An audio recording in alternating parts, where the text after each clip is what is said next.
नमस्कार, हमारा उत्तराखंड में आप सभी का स्वागत है। मैं हूं आपके साथ सृष्टि शुक्ला। खबरों से पहले नजर डालते इस वक्त की सुर्खियों पर।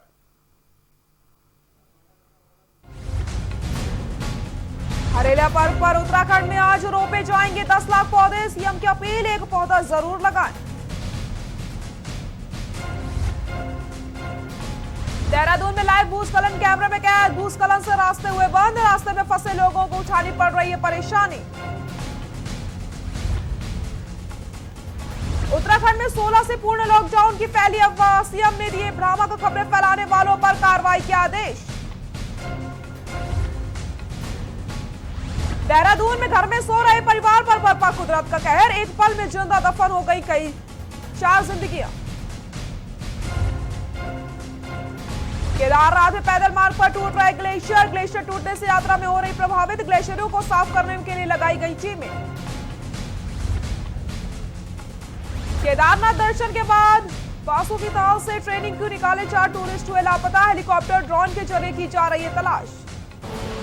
आप देख रहे हैं के न्यूज, खबरों का सारथी। डोईवाला से बड़ी खबर आपको बता देते हैं। हरेला पर्व को लेकर जारी है पौधारोपण। डोईवाला से बड़ी खबर, हरेला पर्व को लेकर जारी है पौधारोपण। ग्राम पंचायत स्तर पर पौधे लगाने का जारी है कार्यक्रम। राज्य मंत्री ने पंचायत प्रतिनिधियों के साथ मिलकर लगाए पौधे। पर्यावरण संरक्षण के साथ जल संरक्षण का भी संकल्प। हरेला पर्व को लेकर जारी है पौधारोपण। डोईवाला से बड़ी खबर आपको बता दें, ग्राम पंचायत स्तर पर पौधे लगाने का कार्यक्रम जारी। राज्य मंत्री ने पंचायत प्रतिनिधियों के साथ मिलकर लगाए पौधे। पर्यावरण संरक्षण के साथ जल संरक्षण का भी संकल्प। हरेला पर्व को लेकर जारी है पौधारोपण। ग्राम पंचायत स्तर पर पौधे लगाने का जारी है कार्यक्रम। खबर देहरादून से है, जहां मंगलवार दोपहर बाद पीपल कोटी के समीप ऐसा भूस्खलन हुआ कि 25 घंटों के बाद भी अभी तक मार्ग खुल नहीं पाया। गाड़ियों के पहिए जहां तक थम चुके हैं। बद्रीनाथ यात्रा पर आए यात्री भी मार्ग बंद होने से यहीं पर फंसे हुए हैं। दूसरी तरफ बद्रीनाथ जाने वाले यात्री भी कल से मार्ग खुलने का इंतजार कर रहे हैं। सैकड़ों लोगों की भीड़ रास्ते के दोनों ओर मार्ग खुलने का इंतजार कर रही है, लेकिन भूस्खलन इतना ज्यादा हुआ कि कब खुलेगा फिलहाल कोई जानकारी नहीं है। लोग जान जोखिम में डालकर पैदल पहाड़ी के रास्ता पार करने को मजबूर है। वहीं भूस्खलन की तस्वीरें कैमरे में कैद हुई हैं।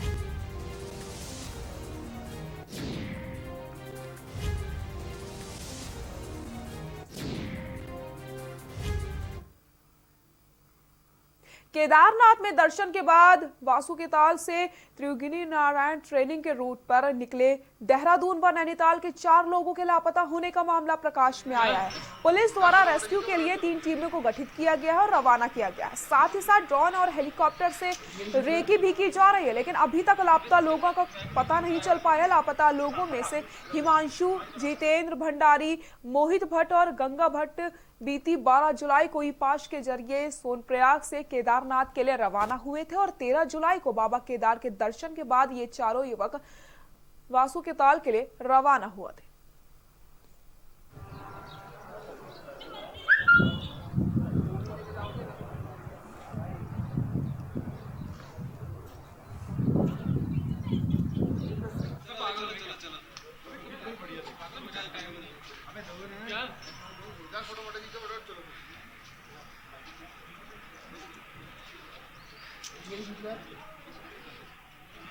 केदारनाथ दर्शन के लिए रजिस्ट्रेशन के पश्चात आए थे।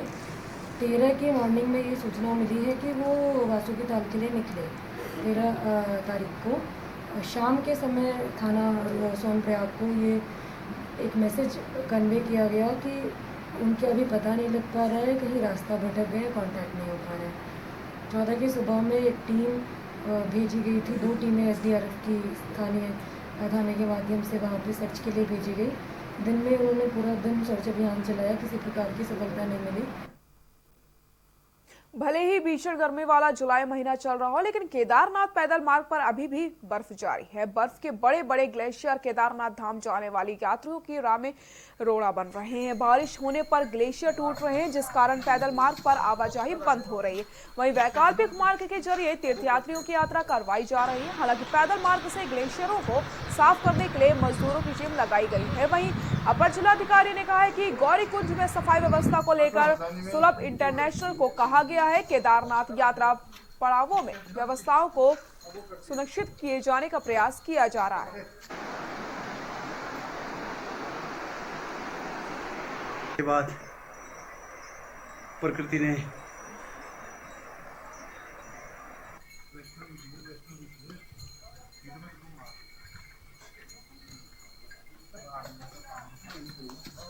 देखिए, इस मामले में इन व्यवस्थाओं को जानने समझने के लिए मैंने भी दौरा किया था।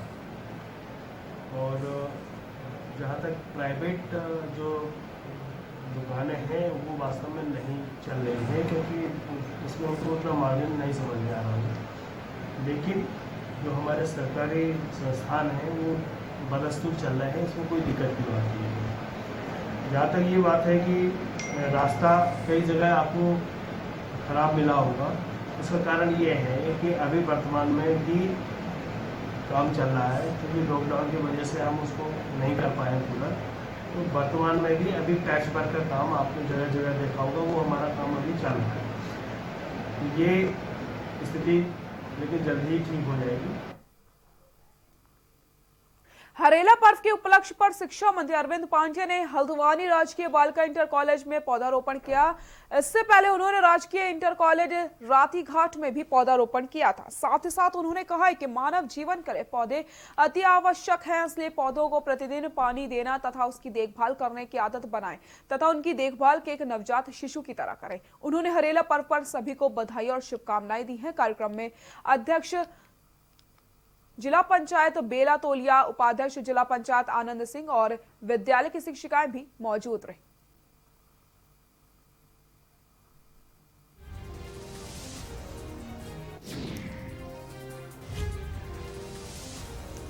किन विभागों की यहाँ पे आज कोरोना के संक्रमण हमारे शहर भाजपुर में ये भयंकर बीमारी का रूप ले चुकी है, संख्या बढ़ रही है मरीजों की। इसलिए आज तहसील की और ब्लॉक दोनों विभागों के खंड विकास कार्यालय, तहसील कार्यालय वालों की सबकी सैंपलिंग की जा रही है। बाजपुर में लगातार बढ़ रहे कोरोना संक्रमित मरीजों की संख्या में हो रही बढ़ोतरी को देखते हुए स्थानीय प्रशासन के निर्देश पर सरकारी विभागों में तैनात अधिकारियों और कर्मचारियों की कोरोना जांच करवाई जा रही है, जिसके चलते सामुदायिक स्वास्थ्य केंद्र में स्वास्थ्य विभाग द्वारा सभी कर्मचारियों का सैंपल लिया जा रहा है और जांच के लिए रुद्रपुर भेजा जाएगा। बता दें कि बाजपुर में कोरोना मरीजों की संख्या में लगातार इजाफा हो रहा है, जिसके चलते उप जिलाधिकारी ने बाजपुर के बैंक ब्लॉक कार्यालय तहसील में तैनात कर्मचारियों और अधिकारियों की कोरोना जांच कराने के निर्देश जारी किए, जिसके चलते बाजपुर के सामुदायिक स्वास्थ्य केंद्र में सरकारी कर्मचारियों और अधिकारियों की जांच करवाई जा रही है।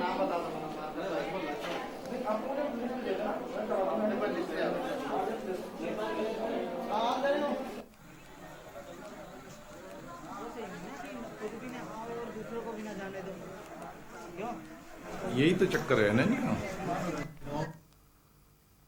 काशीपुर में कुंडा थाना पुलिस को एक बार फिर से बड़ी सफलता हाथ लगी, जहां पुलिस ने बाइक चोरी के साथ अभियुक्तों को गिरफ्तार कर लिया।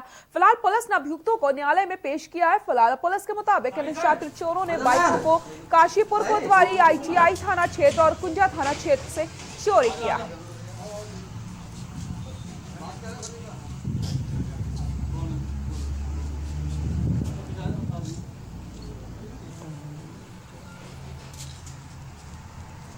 चौबीस 24 27 30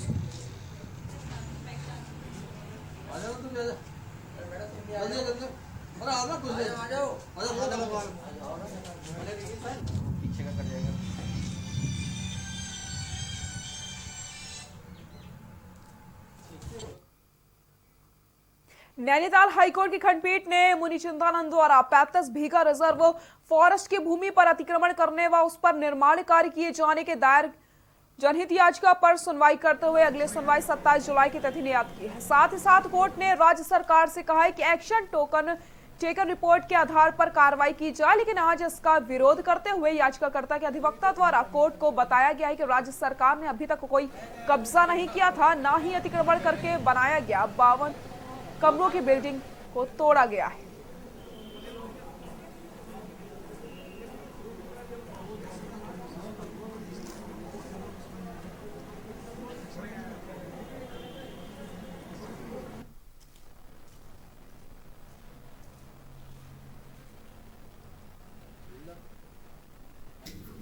आज याचिका संख्या 160/2019 श्रीमती अर्चना शुक्ला वर्सेस स्टेट ऑफ मुनि चिदंबरम एंड अदर्स सुनवाई की लगी हुई थी, जिसमें श्रीमती अर्चना शुक्ला के पक्ष को मेरे द्वारा काफ़ी अच्छे ढंग से बेंच के समक्ष प्रस्तुत किया गया। बेंच ने पूरा सम एंड सब्सटेंस राज्य में सचिवालय के कामकाज को ई ऑफिस से जोड़े जाने के पश्चात इस कड़ी में राज्य के शहरी विकास निदेशालय को भी ई ऑफिस के रूप में परिवर्तित किया जा रहा है। निदेशालय के प्रथम ई फाइल का बटन दबाकर मुख्यमंत्री त्रिवेंद्र सिंह रावत के द्वारा इसकी विधिवत शुरुआत करी गई। उल्लेखनीय है कि शहरी विकास निदेशालय ई ऑफिस के रूप में परिवर्तित होने वाला राज्य का पहला निदेशालय बना है। महत्वपूर्ण कोविड के कारण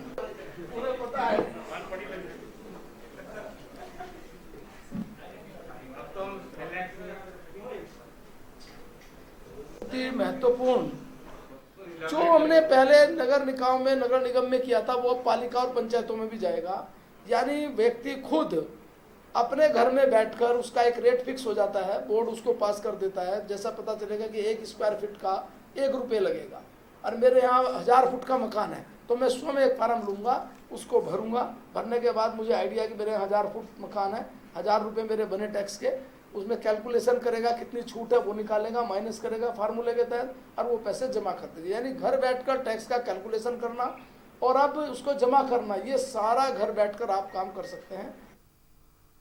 रुद्रपुर में फर्जी प्रमाण पत्रों के आधार पर नौकरी करने वाले 5 शिक्षकों के खिलाफ जांच रिपोर्ट के बाद शिक्षा विभाग में बड़ी कार्रवाई करते हुए 5 अध्यापकों पर बर्खास्तगी की कार्रवाई कर दी गई, जिसके बाद शिक्षा विभाग में हड़कंप मच गया। वहीं जिला शिक्षा अधिकारी प्राथमिक शिक्षा ने ऐसे अन्य मामले को सामने लाने के लिए टीचरों की प्रपत्र जांच शुरू कर दी है। बताते चले कि गदरपुर में तैनात 3 शिक्षक और रुद्रपुर में कार्य 2 अध्यापकों पर शिकायत के बाद जांच शुरू हुई थी। जांच रिपोर्ट में अध्यापकों द्वारा बीटीसी हाई स्कूल इंटर सहित अस्थायी प्रमाण पत्र फर्जी पाए गए, जिसको ध्यान में रखते हुए जिला शिक्षा अधिकारी ने बर्खास्तगी की कार्रवाई करी।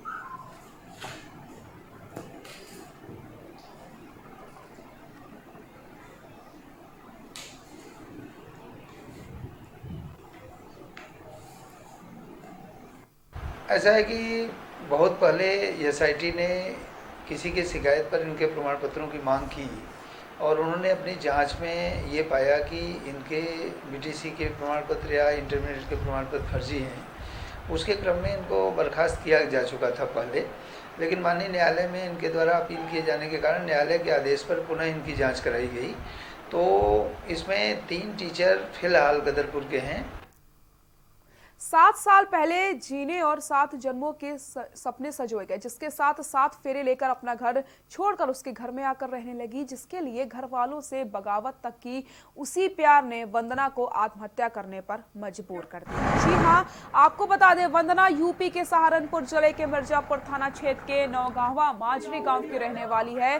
वंदना की मुलाकात 8 साल पहले भगवानपुर थाना क्षेत्र के खुब्बनपुर निवासी मनोज से हुई थी। मुलाकात प्यार में बदल गई और दोनों ने 7 जन्मों के बंधन में बंधने का फैसला ले लिया।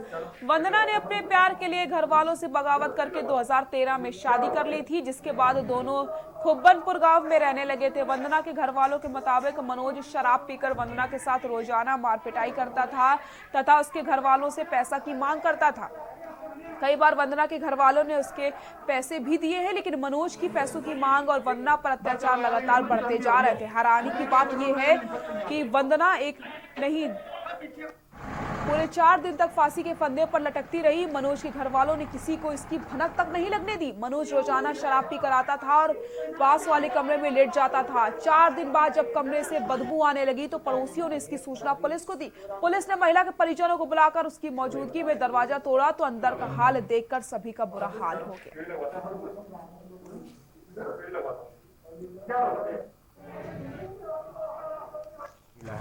बंदना वाइफ ऑफ मनोज तो बताया कि आज सूचना आई कि किसी महिला ने सुसाइड कर दिया, कमरा बंद है। तो हम लोगों ने पहले महिला के मायके वालों को बुलवाया, उनके भाई को, पिताजी को, जीजा को, क्योंकि मिर्जापुर थाने के रहने वाले हैं सालनपुर। वो लोग आए, उनके सामने दरवाज़ा तोड़ा गया और बॉडी को। यहाँ रुकते एक छोटे से ब्रेक के लिए, जल्द हाजिर होते।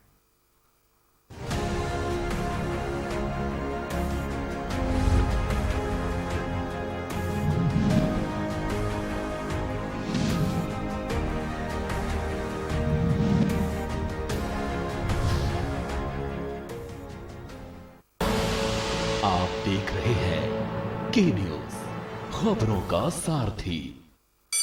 Mount Litra Z School, Unnao, #1 in academics, #1 in sports, best teachers, best results, smart classroom, best transport facility, world class infrastructure के साथ Mount Litra Z School, Unnao।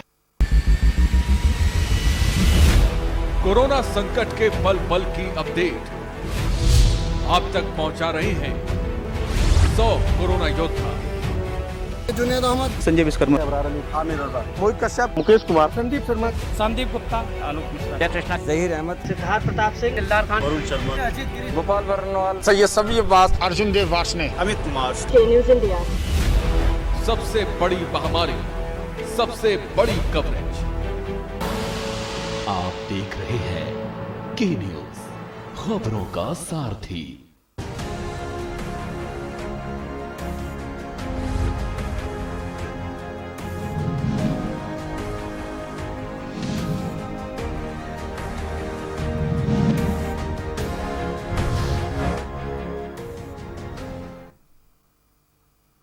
Break के बाद एक बार फिर से आप सभी का स्वागत है। नैनीताल हाईकोर्ट ने सल्ट ब्लॉक अल्मोड़ा के धुराड़ी तयाम मोटर मार्ग पर निर्माण में 224 पेड़ काटे जाने के खिलाफ दायर जनहित याचिका पर सुनवाई की है। जिला पंचायत अधिकारी से 2 सप्ताह में जवाब पेश करने को कहा गया है।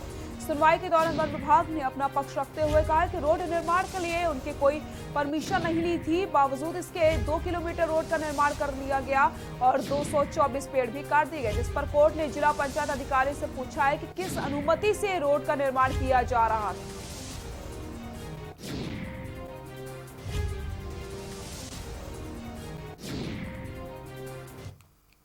में जिला प्रशासन अल्मोड़ा द्वारा अपना जवाब दाखिल किया गया था और उनके द्वारा बताया गया था कि जो जिला पंचायत ने ये सड़क का निर्माण किया है तया में, और ये 2 किलोमीटर सड़क बिना वन भूमि की अनुमति लिए बिना और वन विभाग से परमिशन लिए बिना जिला पंचायत द्वारा इसकी परमिशन दी गई है, जिस कारण 224 पेड़ इसमें काट दिए गए थे। तो ऑनरेबल कोर्ट ने इसमें जिला पंचायत अल्मोड़ा को डायरेक्शन दी है कि वो इसमें अपना जवाब दाखिल करें और अग्रिम आदेशों तक सड़क निर्माण पर और मौके पर किसी भी प्रकार के कार्य पर ऑनरेबल कोर्ट ने रोक लगा दी। सितारगंज में आधुनिकता के युग में तेजी से बदलते परिवेश के कारण लोगों में गलत खान पान के बढ़ते प्रचलन की जगह जीवन में जैविक खाद्य पदार्थों की महत्वता को बढ़ावा देने के उद्देश्य से निकटवर्ती ग्राम बिष्टी में एक किसान गोष्ठी का आयोजन किया गया, जिसमें इंग्लैंड से वापस लौटे काश्तकार गुरप्रीत सिंह साधु ने उनके द्वारा जैविक तरीके से उगाई व गेहूं की उन्नत प्रजातियों के बारे में जानकारी साझा करी है। आपको बता दें, उगाई की गई गेहूं की कीमतों की जानकारी देते हुए संधू ने बताया कि ये किस्में पंजाब के मोहाली में स्थित NABI national agri food biotechnology institute की मोनिका गर्ग द्वारा 7 साल के रिसर्च के बाद बाजार में लाई गई है। बताया गया है कि उनके द्वारा black wheat, blue wheat, purple तथा व्हाइट वीट में 4 प्रजाति की गेहूं है फसल उगाई गई है। उन्होंने बताया कि आज के भाग दौड़ भरे युग में तनाव शरीर के लिए खान पान की जैविक चीजें न मिल पाने के कारण लोग अनेकों प्रकार के स्वास्थ्य विकारों से ग्रसित हो जाते हैं। वही सामाजिक कार्यकर्ता व किसान सरदार परिविंदर सिंह ने बताया है कि ग्राम बिजली में आयोजित इस कृषक गोष्ठी के पीछे लोगों को स्वास्थ्य के प्रति जागरूक करने के साथ ही जैविक खाद्य सामग्री का उत्पादन बढ़ाने के लिए जागरूक किया गया।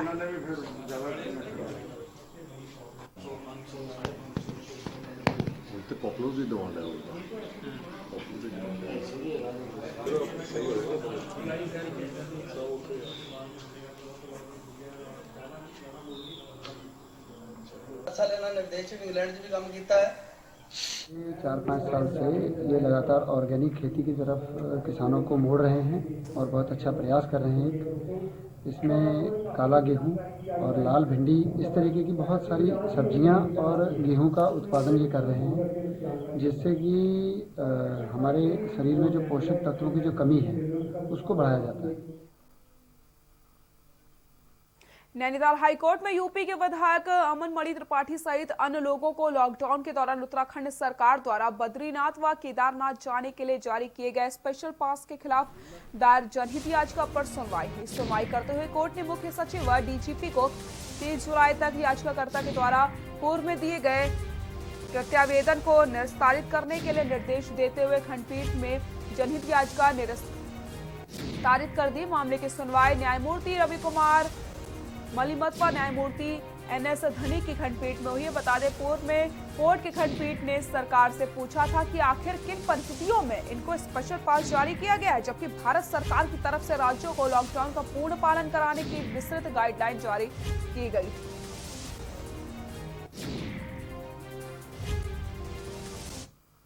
इसमें आज इस याचिका पर सुनवाई हुई तो उसमें हमारा मेन कंटेंशन यही था कि जो ओम प्रकाश एडिशनल सेक्रेटरी हैं, इन्होंने भारत सरकार की जो गाइडलाइंस प्रिवेलिंग थी उस समय पर, उसके अनुसार समस्त जो प्रकार का आवागमन था वो बंद था उत्तराखंड में, तथा धार्मिक गतिविधियां भी बंद थीं।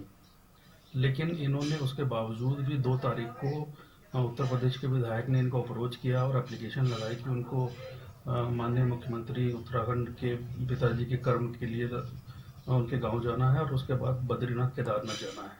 इन लोगों को केदारनाथ बद्रीनाथ जाने के लिए 8-9 लोगों को परमिशन दे दी थी, लेकिन रुद्रप्रयाग जिला प्रशासन ने उनको आगे नहीं जाने दिया और उनको वापस कर दिया था।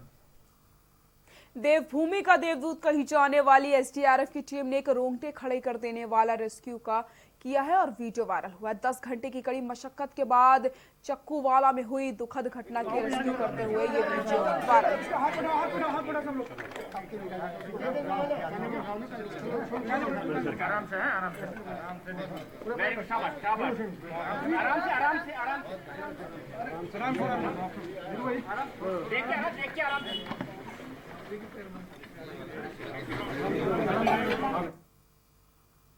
खबर नैनीताल से, जहां बीडी पांडे जिला अस्पताल में किए गए अभ्यास में एक पुलिस लाइन का बर्बर भी शामिल है। दोनों को RT-PCR टेस्ट के लिए हल्द्वानी भेज दिया गया है। जिला अस्पताल के फ्लू क्लिनिक में बुखार के मरीजों की रैपिड एंटीजन टेस्ट किए जा रहे हैं। परीक्षण में पुलिस लाइन के बारबर और शेरवानी क्षेत्र के एक युवक की रिपोर्ट पॉजिटिव आई है। इसके बाद अस्पताल प्रबंधन की चिंता बढ़ गई है। अस्पताल प्रबंधन की ओर से इसकी सूचना तत्काल जिला तथा पुलिस प्रशासन को दे दी गई है, जिसके बाद पुलिस भी सतर्क हो गई है और बारबर और अन्य युवक की कॉन्टैक्ट हिस्ट्री खंगाली जा रही है। दोनों को RT-PCR टेस्ट के लिए हल्द्वानी भेज दिया गया। अपडेट हमारा भी तो है।